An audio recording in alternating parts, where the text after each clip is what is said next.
News that talks between Ottawa and Alberta about a new oil pipeline to BC's coast are progressing and may lead to an agreement in days. Blindsided BC Premier David Eby told CTV's Power Play Thursday. Thoroughly both disappointed and, yes, caught off guard. Adding to Eby's frustration, revelations from Saskatchewan's premier, he's been involved in the negotiations.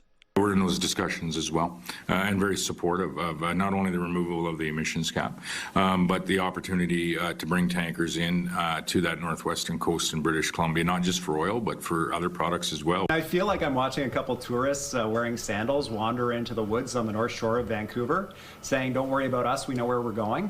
They're going to have to be rescued by a helicopter, and guess who has to send the helicopter? Eby has consistently pointed to the lack of a proponent for a new pipeline and stressed that another pipeline would require lifting the existing oil tanker ban, potentially jeopardizing existing agreements with coastal First Nations on other energy projects, including LNG.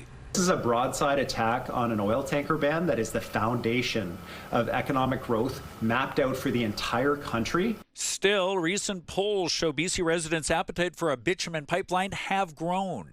Just over half of British Columbians, about 56%, say that they could be on board with a pipeline project. And both federal Liberals and Alberta Premier Danielle Smith have signaled a memorandum of understanding that includes easing the tanker ban is in the works. I remain very hopeful as our negotiations continue. The federal government has been engaged in constructive talks with the government of Alberta. Talks that so far have not included BC or stakeholders on its coast.